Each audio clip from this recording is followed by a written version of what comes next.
नमस्कार दोस्तों, स्वागत है आप सभी का जीके फॉर एग्ज़ाम प्रिपरेशन पर।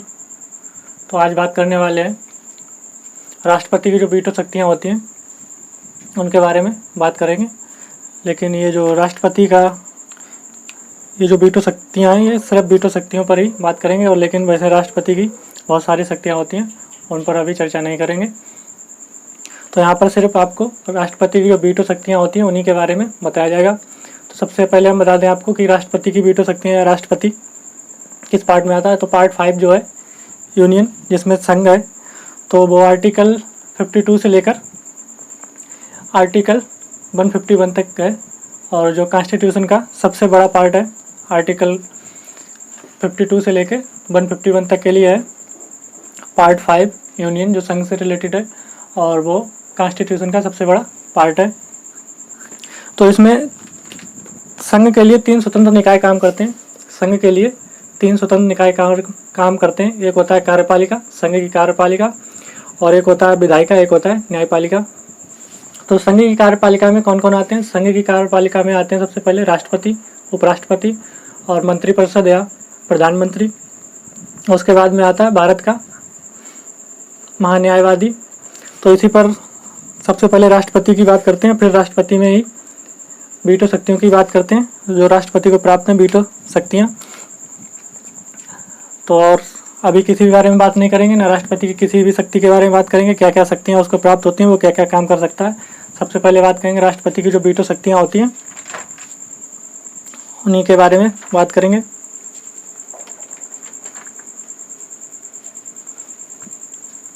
तो सबसे पहले जान लेते हैं राष्ट्रपति की शक्तियाँ कौन कौन सी होती हैं। तो यहाँ पर आप डाल सकते हैं। तो ये किसमें है राष्ट्रपति की शक्तियाँ? कॉन्स्टिट्यूशन का जो पार्ट 5 है, पार्ट 5, इसमें यूनियन या संघ जो कहाँ से कहाँ तक है, आर्टिकल 52 से लेकर 151 तक है, जो कॉन्स्टिट्यूशन का सबसे बड़ा पार्ट है, पार्ट 5। तो यहाँ पर आप चाहें तो लिख सकते हैं याददाश्त के लिए, बिगेस्ट पार्ट ऑफ कॉन्स्टिट्यूशन,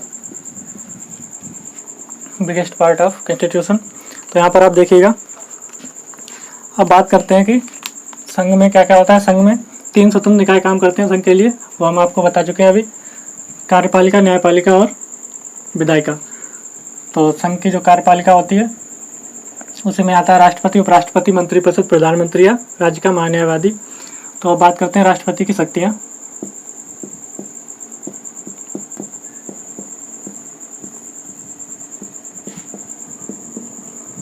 बहुत बड़ा पार्ट है ये, और इसमें सिर्फ हम राष्ट्रपति की शक्तियाँ जो वीटो शक्तियाँ हैं उन्हीं के बारे में बात कर रहे हैं, और किसी भी शक्ति के बारे में बात नहीं करेंगे। तो जो राष्ट्रपति की शक्तियाँ होती हैं वो 2 टाइप की होती हैं। राष्ट्रपति की शक्तियाँ यहाँ पर एक तो होती हैं सामान्य काल की शक्तियाँ, एक होती हैं इमरजेंसी पावर, एक होती है इमरजेंसी पावर, एक होती है नॉर्मल पावर्स, एक होती है नॉर्मल पावर। और सामान्य काल शक्तियाँ, सामान्य काल की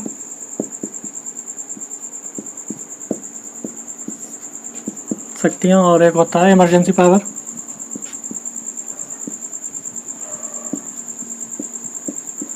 इमरजेंसी पावर आपातकालीन शक्तियाँ।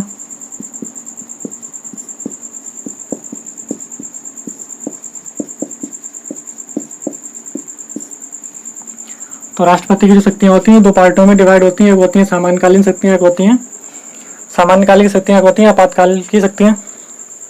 आपातकाल की शक्तियाँ होती हैं।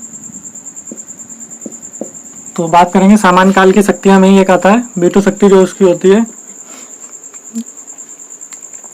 तो बात करते हैं सामान्य काल में ही।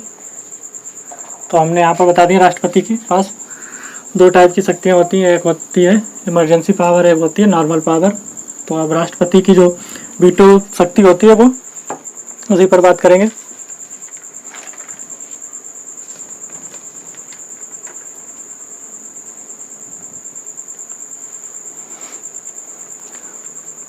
तो ये जो विधेयकों पर विशेष शक्तियां होती हैं राष्ट्रपति की, उन्हीं में आती है वीटो शक्ति।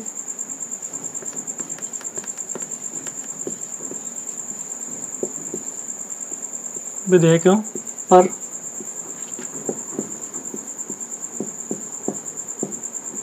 विशेष शक्तियाँ, ये जो बिल पारित होके आते हैं ये राष्ट्रपति के साइन होने के बाद ही बिल बनते हैं। इससे पहले ये विधेयक रहते हैं, बिल रहते हैं, उसके बाद ही ये एक्ट बनते हैं राष्ट्रपति के साइन करने के बाद ही। तो यहाँ पर देखिए स्पेशल पावर्स ऑन बिल्स, तो विधेयकों पर विशेष शक्तियाँ। इसमें सबसे पहले तो क्या होता है, कोई भी विधेयक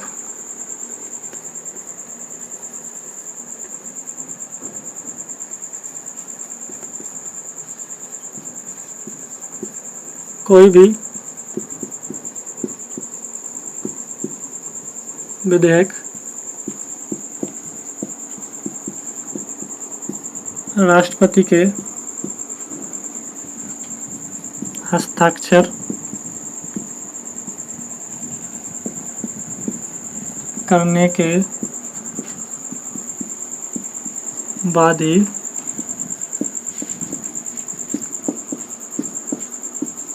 अधिनियम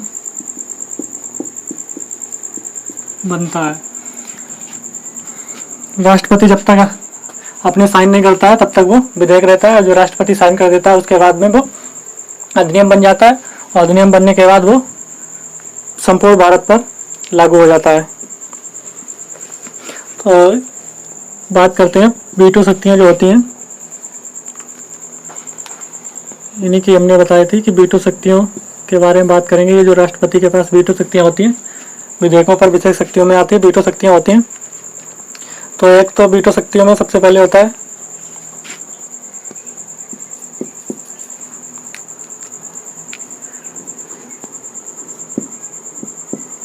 आत्यंतिक शक्ति।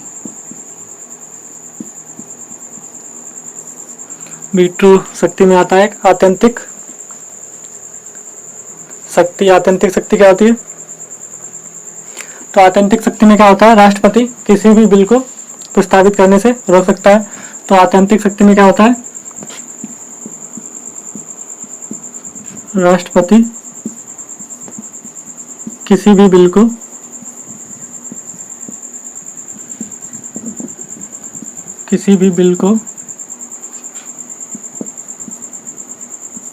प्रस्तावित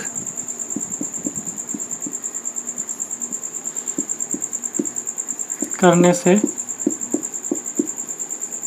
रोक सकता है। किसी भी बिल को प्रस्तावित करने से रोक सकता है। यह तो होते हैं उसके आत्यंतिक शक्ति के अंतर्गत आता है कि राष्ट्रपति जो होता है वो किसी भी बिल को प्रस्तावित करने से रोक सकता है। उसके बाद में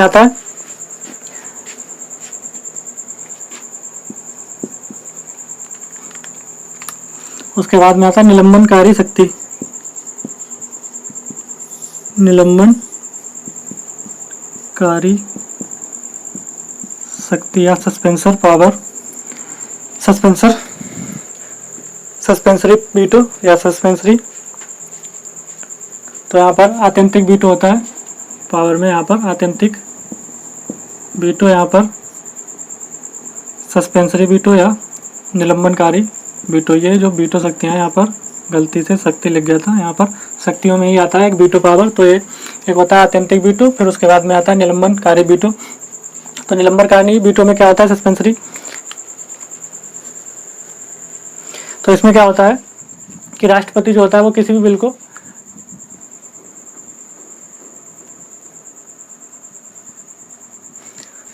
राष्ट्रपति किसी भी विधेयक को पुनर्विचार के लिए सिर्फ एक बार लौटा सकता है। राष्ट्रपति क्या होता है, किसी भी विधेयक को पुनर्विचार के लिए सिर्फ एक बार वापस संसद में लौटा सकता है, और फिर वहाँ पर अगर पुनर्विचार किया जाता है ठीक है, अगर नहीं किया जाता है उसके बाद में अगर फिर दोबारा राष्ट्रपति के पास आता है साइन करने के लिए, तो राष्ट्रपति बाध्य होता है उस पर साइन करने के लिए। राष्ट्रपति को साइन करने ही पड़ेंगे उस पर, चाहे वो पुनर्विचार होके आए संसद से या वैसा का वैसा ही विधेयक जो है वो आ जाए राष्ट्रपति के पास, लेकिन राष्ट्रपति को साइन करने ही पड़ेंगे। इसके लिए राष्ट्रपति बाध्यकारी होता है। तो इसमें ये क्या होता है कि निलंबनकारी वीटो में राष्ट्रपति किसी भी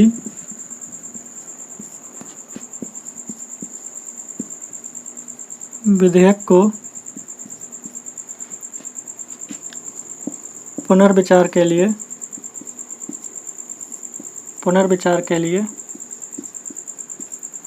केवल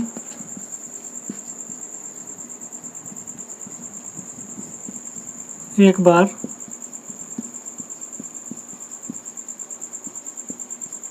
लौटा सकता है।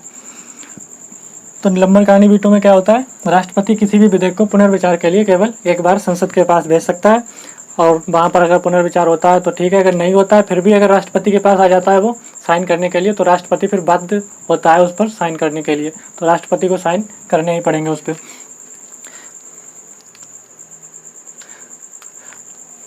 और ये जो सस्पेंसरी वीटो होता है ये मनी बिल पर लागू नहीं होता है, तो मनी बिल को राष्ट्रपति एक भी बार नहीं लौटा सकता है।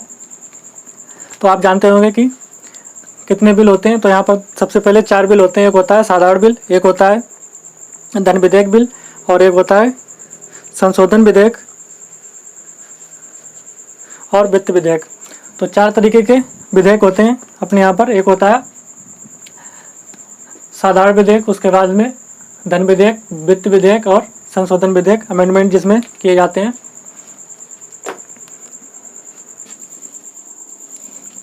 तो ये जो मनी बिल होता है, धन विधेयक बिल, तो यहाँ पर आप लिख सकते हैं इसमें निलंबनकारी वीटो में मनी बिल या धन विधेयक को राष्ट्रपति एक भी बार नहीं लौटा सकता है। राष्ट्रपति एक भी बार नहीं लौटा सकता है, उस पर वो पहली बार में ही साइन करने होंगे। तो बिल कितने प्रकार के होते हैं? 4 प्रकार के होते हैं। यहाँ पर आप देखिए बिल 4 प्रकार के होते हैं। 4 प्रकार के होते हैं। कौन कौन से होते हैं? एक होता है सबसे पहले ऑर्डिनरी बिल या साधारण विधेयक। साधारण विधेयक,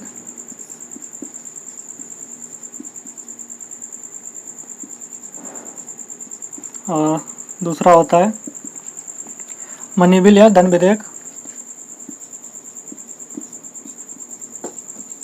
मनी बिल या धन विधेयक। और थर्ड होता है फाइनेंस बिल या वित्त विधेयक।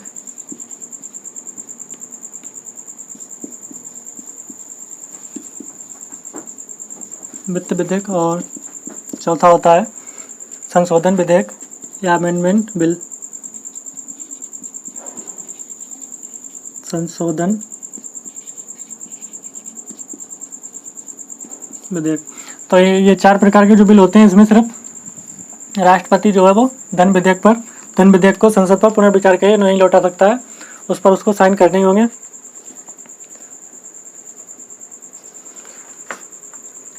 अब बात करते हैं ये जो लास्ट वीटो है इनका, वो कौन सा है। यहाँ पर लास्ट वीटो है पॉकेट वीटो। ये पॉकेट वीटो क्या होता है इसको भी समझेंगे। पॉकेट वीटो या जेबी वीटो, इसको जेबी वीटो भी कहते हैं, पॉकेट के नाम पर है इसलिए जेबी वीटो। तो इसमें क्या क्या प्रावधान है जेबी वीटो में, कि इसमें राष्ट्रपति को कौन कौन सी शक्तियाँ निहित हैं जेबी वीटो में, और वो क्या क्या कर सकता है। तो ये जो जेबी वीटो होता है, इसमें क्या होता है, इसके तहत राष्ट्रपति किसी भी विधेयक को अपनी जेब में रख सकता है, अगर उसको ना संसद में पुनर्विचार के लिए लौटाना है और ना ही उस पर साइन करने हैं, तो राष्ट्रपति इसके तहत किसी भी विधेयक को होल्ड कर कर अपनी जेब में रख लेगा।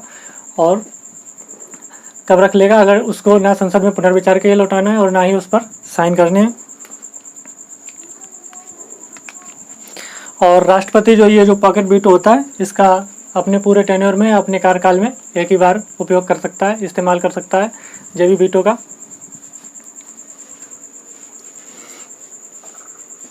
तो यहाँ पर देखिए इसके तहत राष्ट्रपति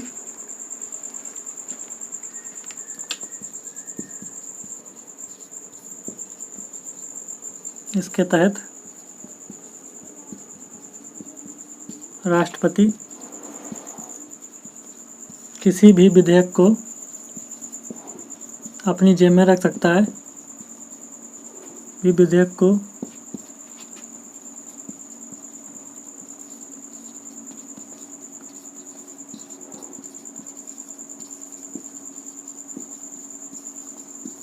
किसी भी विधेयक को अपनी जेब में रख सकता है अगर उसको ना संसद में वापस करना है पुनर्विचार के लिए और ना उस पर साइन करने हैं। और राष्ट्रपति इसका पॉकेट वीटो का अपने टेन्योर में सिर्फ अपने कार्यकाल में एक ही बार इस्तेमाल कर सकता है, एक ही बार इस्तेमाल कर सकता है इसका पॉकेट वीटो का।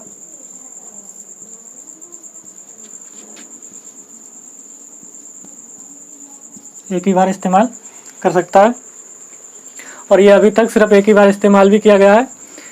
ये जो किया गया था भारतीय डाक विधेयक पर 1986 में, उस टाइम पर जो अपने यहाँ के राष्ट्रपति थे वो थे सरदार ज्ञानी जैल सिंह, उन्हीं के द्वारा इसको प्रयोग किया गया था। अभी तक केवल एक ही बार पॉकेट वीटो का उपयोग किया गया है सन 1986 में डाक विधेयक पर, भारतीय डाक विधेयक पर। और किसने किया था उस टाइम पर जो राष्ट्रपति थे अपने यहाँ के वो थे सरदार ज्ञानी जैल सिंह। और ये जो पॉकेट वीटो होता है इसको मनी बिल पर भी नहीं अप्लाई कर सकते, पॉकेट वीटो मनी बिल पर अप्लाई नहीं कर सकते। तो ये थे जो राष्ट्रपति के वीटो शक्तियाँ जो थी राष्ट्रपति की विधेयकों पर विशेष शक्तियाँ थी, जो वीटो शक्तियाँ थी राष्ट्रपति की, वो हमने आपको यहाँ पर तीनों की तीनों शक्तियाँ बता दी हैं, आत्यंतिक वीटो, निलंबनकारी वीटो और पॉकेट वीटो या जेबी वीटो। तो इनका तीनों का हमने यहाँ पर विवरण आपको दे दिया, अच्छे तरीके से बता दिया है कि आत्यंतिक वीटो के अंतर्गत या निहित कौन सी शक्तियाँ हैं, राष्ट्रपति क्या क्या कर सकता है, निलंबनकारी वीटो के निहित में कौन सी शक्तियाँ हैं और राष्ट्रपति क्या क्या कर सकता है। उसके बाद में आता है पॉकेट वीटो या जेबी वीटो। इसके तहत राष्ट्रपति किसी भी विधेयक को साइन करेगा या साइन नहीं कर सकता है और पुनर्विचार के लिए भी अगर नहीं लौटाना चाहता है तो वह अपनी जेब में फोल्ड कर विधेयक को रख सकता है और अपने पूरे शासन में या अपने पूरे कार्यकाल में उसको अपने पास रख सकता है। तो यही थी राष्ट्रपति की शक्तियाँ, पॉकेट वीटो यानी कि विधेयकों पर विशेष शक्तियाँ जो वीटो शक्तियाँ थी, वीटो थे, उनको हमने आपको बता दिया। तो अगर क्लास अच्छी लगी हो तो चैनल को सब्सक्राइब कर दें और बेल आइकन पर भी प्रेस कर दें जिससे कि आने वाली नोटिफिकेशन आपको प्राप्त हो जाए। तो चलिए आज के लिए धन्यवाद आप सभी का।